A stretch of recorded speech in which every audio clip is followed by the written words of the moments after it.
Bab 7 itu membahas tentang proses perkembangan ilmu pengetahuan masa Bani Abbasiyah. Sebagaimana yang telah kita ketahui, begitupun dalam sejarah dikatakan bahwasannya zaman Bani Abbasiyah ini merupakan masa peradaban yang begitu pesat, ya, masa keemasan yang begitu luar biasa, ya, terutama dalam ilmu pengetahuannya gitu.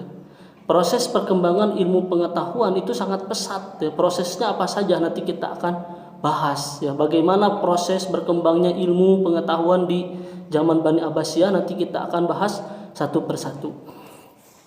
Baik, yang pertama, ya, apa sih itu kan faktor penyebab atau apa sih yang melatar belakangi berkembangnya ilmu di zaman Abbasiyah? Karena tidak mungkin tiba-tiba berkembang, tiba-tiba berpesat, tiba-tiba maju ilmu pengetahuannya, tetapi tidak ada faktor penyebabnya. Pasti ada faktor penyebabnya, ya. Nah, kita akan bahas satu persatu. Baik, yang pertama, faktor penyebab kenapa ilmu pengetahuan bisa berkembang di zaman Bani Abbasiyah. Yang pertama adalah kebijakan dari Khalifah Abu Ja'far al-Mansur, ya. Kita sudah kenal lah dengan khalifah yang terkenal ini.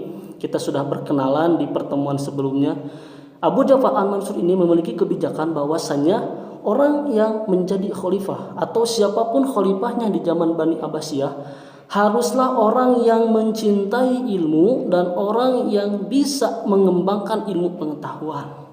Ya, jadi ditekankannya, bukan tekankan ya, diharuskan seorang pemimpin itu, seorang khalifah itu pada zaman Abbasiyah itu adalah orang yang cinta terhadap ilmu dan orang yang bisa berkembang. Maksudnya mengembangkan ilmu tersebut. Ya, seperti kita ketahui Ja'far al-Mansur, Harun ar-Rasyid, beliau adalah orang-orang yang sangat mencintai terhadap ilmu. Contohnya apa? Saking cintanya terhadap ilmu, ya, saking sukanya terhadap ilmu, pada zaman Abbasiyah ini, ya, beliau menerjemahkan buku-buku, ya, Barat, buku-buku Yunani itu ke dalam bahasa Arab. Yang lalu kemudian mereka mempelajarinya, menelaahnya, dan dijadikanlah sebuah ilmu pengetahuan bagi mereka. Itu salah satu bukti bahwasanya mereka cinta terhadap ilmu. Jadi jangan bilang cinta terhadap ilmu tapi baca malas gitu kan, pekerjaan. Yang kedua adalah suasana keilmuan memang diciptakan oleh khalifah. Jadi suasana keilmuan itu memang difasilitasi gitu. Suasananya memang sudah suasana keilmuan lah. Jadi dimanapun, kapanpun itu pasti ada sumber keilmuan yang difasilitasi oleh khalifah tersendiri gitu. Seperti dibangun universitas-universitas, dibangun perpustakaan dan sebagainya. Sebagaimana yang dibangun oleh Harun ar-Rasyid itu kan, dulu dia membangun Baitul Hikmah. Yang mana Baitul Hikmah ini fungsinya adalah sebagai tempat bermajlis, ya, mencari ilmu, lalu kemudian sebagai perpustakaan. Nah, yang ketiga adalah faktor penyebabnya adalah ulama dari berbagai disiplin ilmu itu didatangkan, ya, untuk mengajari siapa saja orang yang ingin belajar. Jadi para ahli ilmu, ya, para ahli disiplin ilmu itu didatangkan dari manapun, ya, untuk apa? Untuk memberikan pelajaran, ya, untuk memberikan pelajaran. Maka dari itu tidak heran di zaman Bani Abbasiyah itu banyak tokoh-tokoh yang memang terkenal lalu menelurkan sebuah produk yang memang sampai saat ini kita bisa nikmati gitu, ya, seperti di bidang filsafat, kedokteran, ya, astronomi, itu banyak, ya, tokoh-tokohnya ada Ibnu Sina, ada Imam Al-Ghazali di sana. Masih banyak Al-Kindi dan sebagainya, itu merupakan ulama-ulama atau tokoh-tokoh keilmuan, ya. Jabir bin Hayyan itu merupakan tokoh-tokoh ilmuwan yang sangat luar biasa yang sampai saat ini kita bisa nikmati keilmuannya. Lalu yang selanjutnya adalah, ya, ini yang mengajar dan belajar sama-sama dibayar atau difasilitasilah oleh khalifah. Jadi orang yang belajar, orang yang mengajar itu difasilitasi, ya, disediakan semua kebutuhannya, didukung semua kebutuhannya untuk apa? Untuk menyampaikan ilmu-ilmu yang akan disampaikan, ya, kepada orang-orang gitu, ya. Nah, ini beberapa faktor penyebab kenapa berkembangnya ilmu di zaman Bani Abbasiyah. Nah, lalu Karena berkembangnya ilmu, maka ada beberapa ya yang berkembang ilmu pengetahuan di zaman Bani Abbasiyah. Seperti yang tadi saya sebutkan bahwasanya ya ilmu-ilmu yang berkembang pada zaman Bani Abbasiyah itu adalah ada filsafat, ada kedokteran, ada matematika, ada astronomi, ada seni ukir, bahasa dan sastra. Ya, kalian bisa lihat di layar Android atau di layar laptopnya bahwasanya ya ilmu-ilmu yang berkembang itu sangat banyak ya. Filsafat, kedokteran, matematika, astronomi, seni ukir, bahasa dan sastra. Bahkan satu tokoh saja itu banyak sekali keahliannya.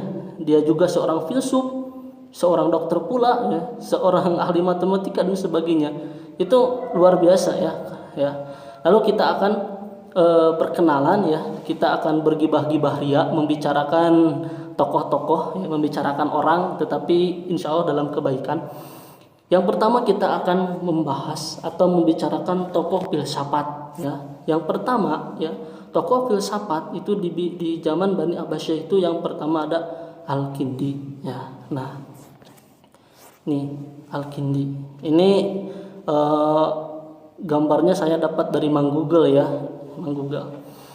Baik, untuk filsafat ya, filsafat sendiri itu adalah kalau kalian ketahui secara bahasa, filsafat itu adalah berasal dari kata philos dan sofi ya. Philos itu adalah cinta dan sofi itu adalah kebijaksanaan. Jadi orang yang belajar filsafat adalah orang yang mencintai kebijaksanaan. Dan menurut Jujun Somantri ya, pengarang buku Filsafat Ilmu, orang yang berfilsafat itu adalah orang yang tidak memandang satu ilmu hanya dengan satu pengetahuan saja, tetapi dari berbagai ilmu ya. Makanya tidak aneh kalau orang-orang dulu atau tokoh-tokoh zaman dulu di Abbasiyah itu tidak cuma ahli dalam satu bidang keilmuan, tetapi dia ahli dalam beberapa keilmuan. Seperti Ibnu Sina, dia seorang filsuf, dia seorang dokter juga dan sebagainya ya. Oke, yang pertama filsafatnya, tokoh-tokohnya mana ada Al-Kindi ya. Kalian bisa buka di buku bab 7 di buku paket kalian kalau yang bawa itu ada Al-Kindi ya. Siapa Al-Kindi? Nah, Al-Kindi ini adalah sosok filosof muslim ya, yang pertama-tama berupaya mempertemukan pandangan Plato dan Aristoteles. Ini Plato itu adalah tokoh filsafat ya, filsafat barat, serta menyelaraskan antara ajaran Islam dengan filsafat Yunani. Lalu dalam pemikirannya Al-Kindi itu sangat percaya terhadap kemampuan akal. Tetapi di sisi lain dia juga percaya juga bahwasannya akal itu ada batasnya gitu. Jadi tidak mendewakan rasio atau tidak mendewakan akal. Justru dia itu adalah orang yang bahwa akal itu adalah sesuatu yang memang luar biasa. Tetapi di sisi lain akal juga memiliki kekurangannya gitu, sehingga dengan kekurangan akal itu ya diperlukan adanya nabi yang mengajarkan hal-hal yang di luar jangkauan akal pikiran manusia yang diperoleh dari wahyu Tuhan ya. Jadi Al-Kindi ini adalah ya yang memang sangat luar biasa. Dari sosok beliau itu banyak sekali yang harus dipelajari. Baik. Oke, selanjutnya buku karangannya sebanyak 236 judul. Yang selanjutnya adalah, ada yang tahu ini siapa? Ya. Ada yang tahu? Boleh kalian cari di internet ya. Yang jelas beliau adalah Al-Farabi. Ya, mungkin di antara kalian sudah banyak yang mengenal dengan nama ini. Dia adalah Al-Farabi. Dia juga adalah seorang filsuf muslim. Filsuf muslim pertama yang berhasil mempertalikan serta menyelaraskan filsafat politik Yunani klasik dengan Islam. Untuk berlanjutnya kalian bisa baca-baca lagi di Google ya. Ini karena ini cuma sepintas saja. Yang kedua ya, dia juga adalah orang yang berfilsafat, lalu kemudian orang-orang barat itu mengenalnya dengan sebutan Al-Farabius ya. Al-Farabius memiliki nama lengkap Nasr Muhammad bin Al-Farok Al-Farabi. Kalian bisa lihat sendiri di layar di slide-nya ya. Lalu kemudian kalian bisa nanti dikembangkan membaca dari sumber-sumber lain ya, boleh. Lalu kemudian karangannya sebanyak 12 buku ya. 12 buku ini lumayan banget, luar biasa ya. Kemudian yang ketiga ada Ibnu Majah. Nah, siapa Ibnu Majah? Ada yang tahu Ibnu Majah? Mungkin dari sini ada yang sudah mengetahui ya siapa Ibnu Majah dan sudah tidak asing lagi di di telinga kita Ibnu Majah ini. Nah, ini Ibnu Majah. Siapa beliau? Ibnu Majah adalah filsuf Muslim atau filosof ya, Muslim yang pertama dan utama dalam sejarah kefilsafatan di Andalus ya. Nama lengkapnya adalah Abu Bakar Muhammad ibnu Yahya ibnu As-Soghih, yang lebih terkenal dengan sebutan Ibnu Bajjah ya. Sedangkan di Eropa disebutnya dengan nama Avenfas ya. Kalian bisa bacalah sendiri apa itu bacaannya. Lalu Ibnu Bajjah ini lahir di Saragossa, Spanyol. Beliau adalah seorang sastra Arab ya yang ulung dan menguasai 12 macam ilmu pengetahuan ya ketika dia sedang atau pergi di Granada. Itu Ibnu Bajjah. Nah, selanjutnya adalah siapa? Ada yang tahu nih? Ya, ada yang tahu? Udah diputar-putar. Ini namanya adalah Ibnu Tufail ya. Ibnu Tufail. Mungkin Ibnu Tufail juga cukup terkenal ya di telinga kita, tidak asing lagi. Cuman saya akan terangkan sedikit siapa Ibnu Tufail. Nah, dia adalah ilmuwan ya, seorang filsuf, seorang dokter, seorang bukan novelis ya, seorang sastrawan dan pejabat pengadilan Arab Muslim di Andalus ya, luar biasa. Ini Ibnu Tufail. Lalu dia itu adalah nama aslinya atau nama lengkapnya adalah Abu Bakar Muhammad bin Abdul Malik bin Muhammad bin Ibnu Tufail Al-Qaisi ya, Al-Qaisi. Nah, lalu beliau adalah Ibnu Tufail ini bisa juga disebut Ibnu Tufail ya, adalah salah satu keturunan suku Arab Qais yang terkemuka. Ya, kemudian selain seorang filsuf, dia juga adalah seorang dokter, ahli matematika dan sastrawan. Tadi ya, sebagaimana telah dijelaskan di awal bahwasannya seorang filsuf itu tidak hanya memahami satu ilmu dengan satu pengetahuan saja gitu, tetapi menyeluruh itu. Makanya tidak aneh seorang filsuf itu dia seorang dokter juga, seorang ahli matematika, seorang sastrawan dan sebagainya ya. Ini luar biasa. Lalu kemudian ada Ibnu Sina ya, Ibnu Sina. Ini Ibnu Sina ini merupakan ulama sekaligus tokoh filsafat sekaligus ahli kedokteran. Ini tidak asing lagi di telinga kita. Ini merupakan tokoh yang sangat populer lah di kalangan kita, Ibnu Sina ya. Atau disebut dengan Avicenna, kalau orang-orang barat menyebutnya Avicenna ya. Nama lengkapnya adalah Abu Ali Husain Ibnu Abdullah Ibnu Sina ya. Ia lahir pada tahun 980 Masehi ya di Asfasana ya, suatu tempat di dekat Bukhara. Lalu Ibnu Sina adalah seorang filsuf dan seorang dokter yang dikenal dunia barat sebagai Avicenna ya. Tadi dia dikenal juga sebagai Avicenna ya, Avicenna. Nah, di bidang filsafat Ibnu Sina dianggap sebagai imam para filsuf di masanya. Bahkan sebelum dan sesudahnya Ibnu Sina otodidak dan jenius orisinil yang bukan hanya dunia Islam menyanjunginya. Dia memang merupakan satu bintang gemerlap yang merupakan sesuatu yang sangat didambakan juga oleh orang-orang non muslim itu, karena memang karena kejeniusan dan kepintarannya. Nah, karangan Sofa, Najat, Qanun, Nazmul Hikmah, dan Al-Qanun fi At-Tib ya. Qanun At-Tib itu kitab yang paling terkenal lah. Nah, kemudian ada Al-Ghazali ya. Nih Imam Al-Ghazali itu ulama yang cukup populer di kalangan kita di orang-orang Indonesia. Imam Al-Ghazali ini seorang filsuf ya yang mengarang kitab Maqasid al-Falsafah kalau dalam bidang filsafat ya, Tahaful al-Falasifah yang kemudian ditanggapi oleh Ibnu Rushd ya. Nah, Imam Al-Ghazali ini adalah nama lengkapnya Abu Hamid Muhammad bin Taus At-Tusi Al-Ghazali. Nah, itu nama aslinya Imam Al-Ghazali. Nah, di kampung Gojal ya, lahirnya di Gojal. Imam Al-Ghazali ya yang mempunyai daya ingat yang sangat luar biasa dan bijak berhujjah, sehingga dengan itu dia dijuluki sebagai Hujjatul Islam ya. Nah, lalu kemudian dia adalah seorang filsafat Islam yang telah mengharumkan nama ulama di Eropa melalui hasil karyanya yang sangat bermutu tinggi.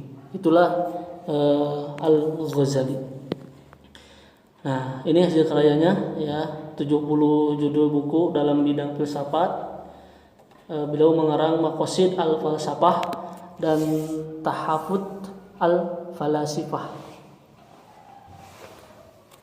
Oke, kita lanjutkan ada Ibnu Rushd. Nah, Ibnu Rushd tadi ini adalah orang yang menanggapi salah satu ulama atau tokoh filsafat yang menanggapi karangan Imam Al-Ghazali ya. Kontribusi Ibnu Rushd dalam peradaban Islam adalah salah satu pandangannya tentang teori harmoni perpaduan agama dan filsafat. Oke. Nama lengkapnya adalah Abu Al-Walid bin Muhammad ya. Bin Muhammad bin Rushdi ya, Ibnu Rushd atau disebut juga dengan Ibnu Rushd. Ya, Ibnu Rushd kita kenalnya sebagai Ibnu Rushd. Lalu Ibnu Rushd adalah seorang filsuf yang pemikir ya, seorang filsuf dan seorang pemikir dari Andalus yang menulis dalam banyak bidang disiplin ilmu termasuk filsafat, akidah, teologi, ya, kedokteran, astronomi, fisika, fikih atau hukum Islam dan sebagainya. Ya, yang selanjutnya adalah karya-karya filsafatnya termasuk banyak ya, termasuk dia adalah orang yang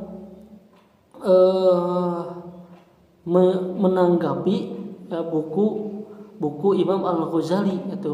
Beberapa kitab yang disusunnya adalah Tahafut ya, keracunan dalam keracunan. Itu merupakan kitab sebagai tanggapan dari buku Imam Al-Ghazali Tahafut al-Falasifah ya.